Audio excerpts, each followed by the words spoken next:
Now, Wayne Gregson took over as the CEO of the Fire and Emergency Services Authority with a brief to implement wide-ranging reforms, including improving the communication of emergency information to the public. I spoke with him earlier about the problems at Margaret River and the difficulties of creating a flow of accurate warnings that keeps pace with a raging bushfire. Wayne Gregson, thanks for joining 7:30 WA. The Kelty report highlighted problems with the timely communication of accurate information to people about approaching fires. We seem to have had the same problem at Margaret River. What's gone wrong? Well, I think that part of the problem is that there's a heightened public expectation of exactly what State Alert's designed to do. It's one way, and underscore, one way of communicating to the community that's likely to be in risk or potential risk, that there's an imminent advice or imminent danger. Now, I've heard problems, well, I wasn't communicated early enough, and other people say, well, you've communicated to me this risk when I'm not in the path of the flames. But of course, we've got to make decisions, and then from that point in time, we have guesstimates as to what areas likely to be affected. Fires can be very unpredictable based on a whole range of factors, and so on a best endeavours basis, we then articulate through the State Alert where we think there's likely to be danger. That sometimes does take a little bit of time too, and so what you'll find is if the fire is moving rapidly, we'll try and warn in advance of the fire.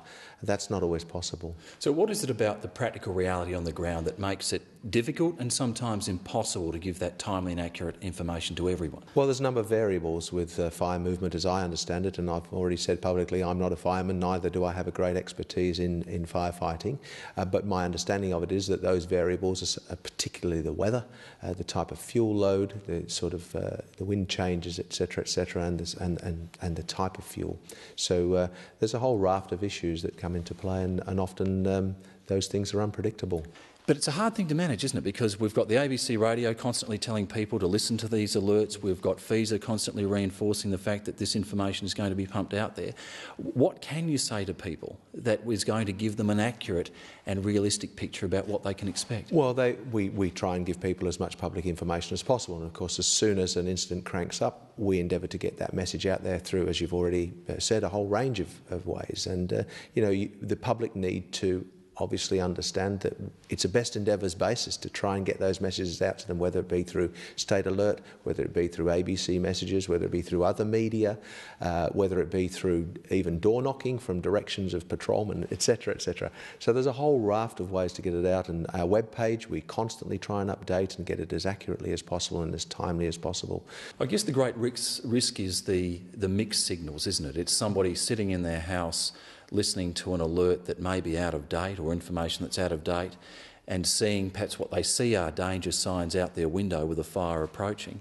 How are ordinary people to resolve that dilemma? Well, if in doubt, my advice to them is to take appropriate action. So that, we're urging people to have a fire plan, to have an understanding of what they would do if there's a likelihood that their home or workplace is going to be affected by fire.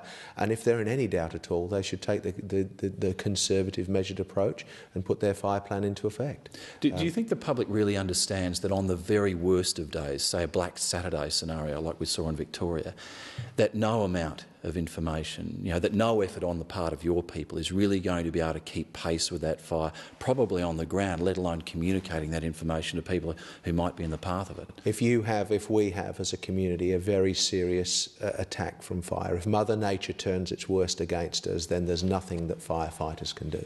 Now, the DEC is under a lot of pressure. They've copped a lot of flack in the past week over the Margaret River fires. Have you been given a full account of what led to that outbreak? No, not at this stage, and I know that the Premier's announced that there will be an investigation into that, and I would imagine, although I've not seen the terms of reference, that will focus predominantly upon the ignition source of the fire and the wisdom or otherwise of that decision.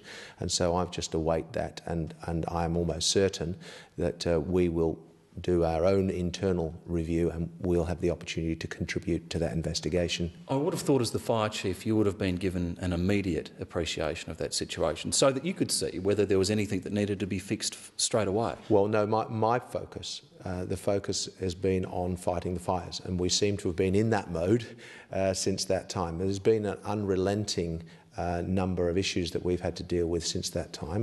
Margaret River is still very much under observation.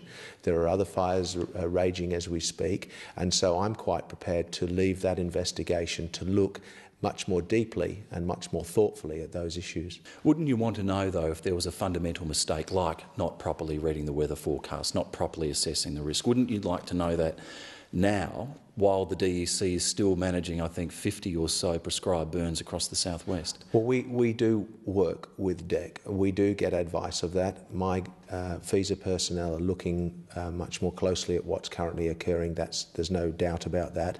But I'm going to leave the in-depth scrutiny of those decisions to the investigation. Can I just ask you about the reform program that you've been brought in to implement through FESA? We had the Parliamentary Committee, I think a week ago, saying that only 9 of the 55 recommendations had been put into effect by the start of summer. It sort of paints a picture that not much or not enough has been done quickly enough. Can you tell me where you're at with this? Yeah, I don't think that that's actually fair, to be frank. It may well be that only 9 of the 55 recommendations have been completed, but that doesn't mean that there hasn't been significant endeavours on the rest of the recommendations. And some of those recommendations, as Keelty said, are going to take time.